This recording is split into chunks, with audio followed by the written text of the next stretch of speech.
we need to encourage one another to let go of my particular way, my opinion, and to recognize that each person in our human family is made in the image and likeness of God.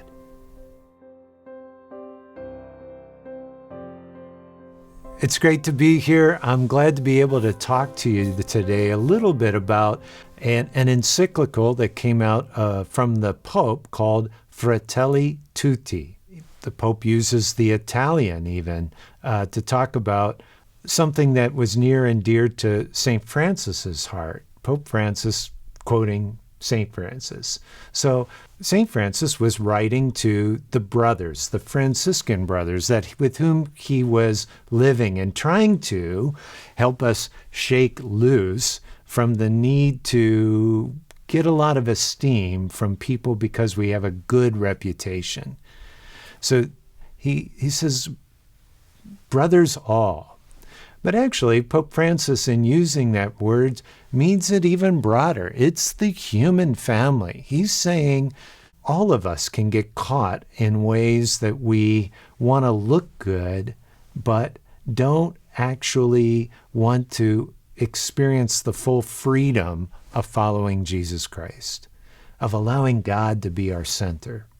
It's even bigger than Christians he's writing to, I believe, although always he starts by writing to the Catholic community. St. Francis, in this admonitions, said, the friars, we love to talk about the saints, but we hate to live like them. Or we just talk about the saints as if, it can somehow rub off on us. We'd rather talk about it than do it. I'm sure that's not true just for friars. There's something about that for all of us. And so Pope Francis is hoping by this to shake us loose from some things that many things in our culture we find to keep us locked into these ego selves, talking to one another, but really talking over each other. Pope Francis wants us to come to real encounter as sisters and brothers. I think Pope Francis in chapter 1 is coming right out of the experience of the pandemic. And while he wouldn't say that the pandemic was good, he would probably say that a pandemic is a terrible thing to waste. Let me explain that. The pandemic sort of swept away all the niceties of culture and began to expose the roots of some of our human affliction going on right now. He believes that what generally is lacking is a sense of belonging to a single human family, where all are fratelli tutti, brothers and sisters to all. We see each other frequently as us and them, rather than sisters and brothers. We've forgotten the intrinsic dignity of each human person.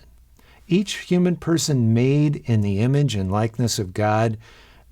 You don't need any more dignity than that. That really, we are stamped with God's image.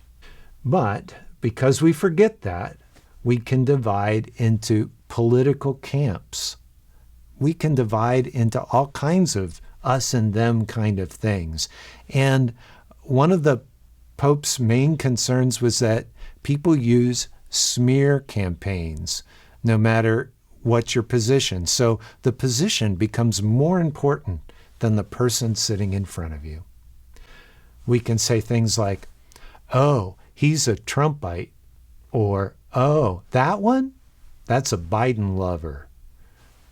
And instead of seeing the person as who they really are, a person with concerns and hopes and dreams and fears, smear campaigns with half-truths become things that we post on Facebook. We divide over rural or city. We divide between black, white, brown, olive. We divide between Muslim and Christian.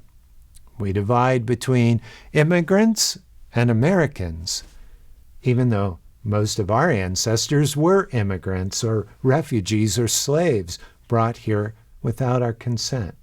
The real danger with these camps is being pitted against each other in such a way where we can't speak to each other. We can't speak truthfully, with patience, with respect, or care for the other person. Sometimes when we divide into camps of us and them, we discard not only trash or even food, we can discard people, and the Pope talks about this. We don't value their intrinsic worth. We can discard the poor and disabled as if we had no obligation to them. We can discard the unborn as not yet useful, the elderly as no longer needed. We no longer consider the common good when we engage in discussions. We don't have a basis of, gosh, what will be good for all people in our human family? What will be good that will keep everyone together, the way you would in a normal family? We don't think of it as something worth sacrificing for our own immediate desires, or even our own opinions, just simply saying, I value you even though we disagree on how to approach this. We forget our call to belong to the human family, and consequently, we also forget the joyful obligations we have to one another. Pope Francis says it this way: when every person is for himself, it will degenerate into a free-for-all. That says it pretty clear. And we could see that with the pandemic, when our greed snatched up every little bit of toilet paper or disinfectant wipes, and those shopping aisles were empty. To help us get back to being a single human family, the Pope proposes the great parable of Jesus called the Good Samaritan. And probably many of us learned this parable in catechism class or maybe a vacation Bible school or something. And we were, as kids, invited to consider, why don't you take this part? And why don't you take that part? Who's going to be the innkeeper? Who will be the Samaritan that gets beat up? And, all of that. Where the question is for Jesus in this parable is, where do you fit in? And while we all play different parts, and the Pope kind of expounds on each one, and you kind of ask yourself, which one am I? It comes down to something with the Pope. There are only two kinds of people: those who care for someone who is hurting, and those who pass him by. What happens if you find yourself realizing, I've been terribly apathetic toward people. When I see that person on the road, I do basically pass them by. Is that the end for us? No. The Pope says each day we're offered an opportunity to begin anew. He encourages all of us to come towards something that is genuinely Catholic. He doesn't actually call it this, but it's basically confession. He says we must acknowledge our crimes and of not caring for the most vulnerable. Pope Francis says it literally this way. He says we need to acknowledge our apathy, our lies. And then he says, reparation and reconciliation will give us new life and set us free from fear. Reparation and reconciliation. He doesn't spell out what that means, but how can we repair the fabric that's been pulled apart in our society, in our human family? It might take some time just to reflect on that. How would we start toward reconciliation with one another? How can we speak honestly? Say, you know what? I did see you on the street. I did pass you by. I'm sorry. I'm realizing now I need you even though it looked like I was self-sufficient.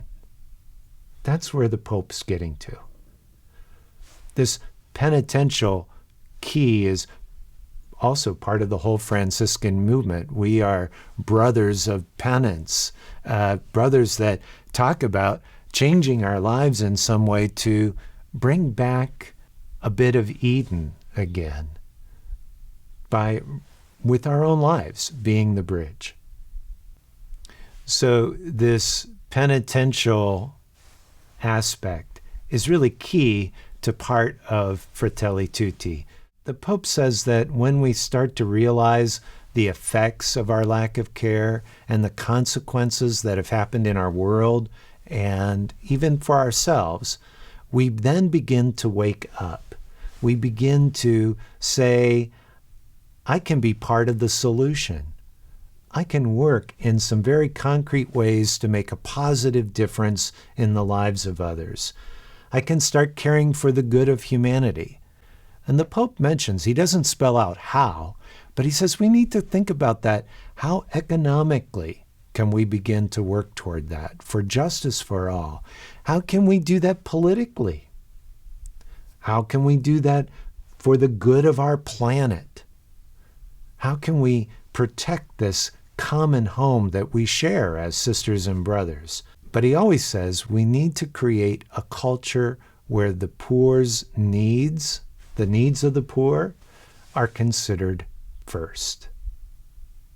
One practical way of putting Fratelli Tutti into play is to be aware of the quality of our dialogue, the quality of our conversations that we have. Pope Francis says we're always changed in a genuine encounter between people. We begin to understand them, and that changes us. Pope Francis says this is really different than a lot of what we do on the internet. He calls those exchanges as a feverish exchange of opinions or parallel monologues where people are talking over each other. Have you ever been in that kind of conversation? I know I have. I'm like so dead set on you understanding my opinion. I'm just talking and talking, maybe a little like right now. But I'm talking and talking in order that you'll get it. But do I ever consider to ask you how you're understanding it? Or what does this bring up inside of you? That's what Pope Francis is calling an encounter, a dialogue, not a monologue going over each other. It's so easy to fall into the trap of accepting the bait we might see on Facebook.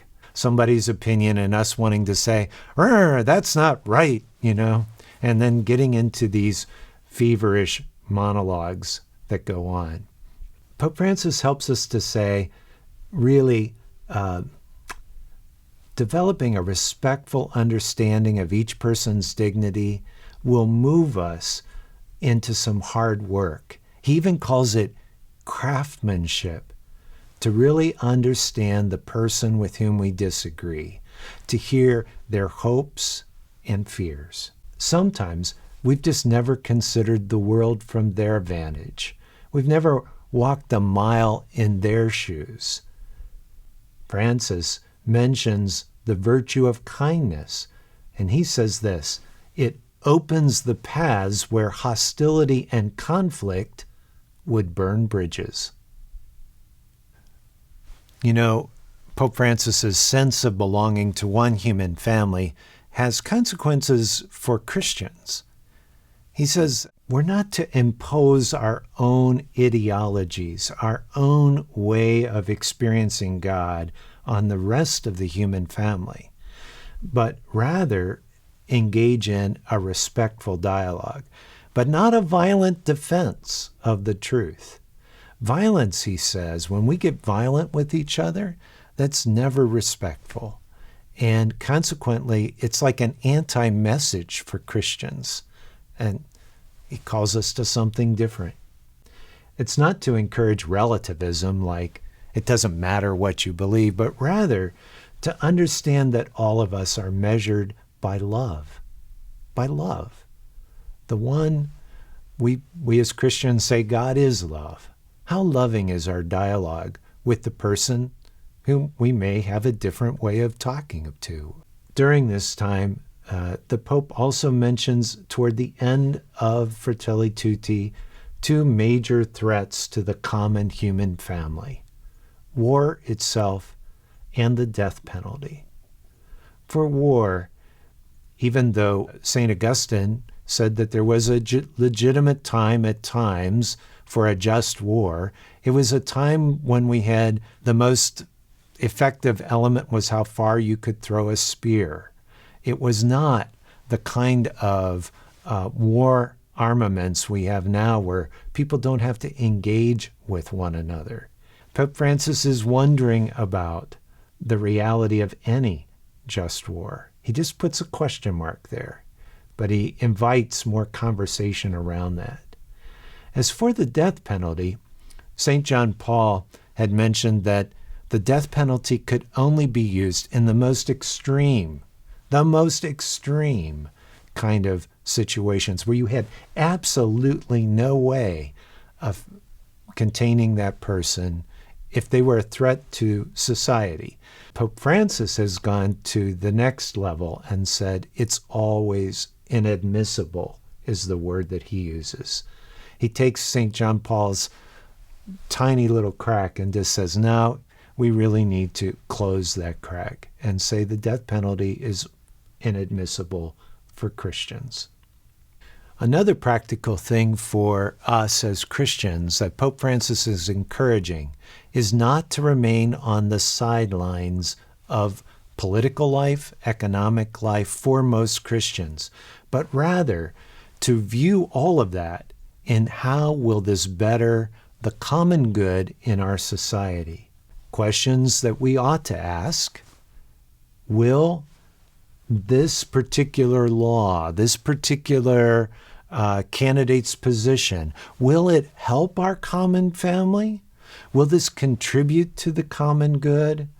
Will it help our neighbor toward genuine human development? Practical ways that build up the common human family economically, politically, ecologically, artistically, all of these are encouraged by Pope Francis. We need to encourage one another to let go of my particular way, my opinion, and to recognize that each person in our human family is made in the image and likeness of God.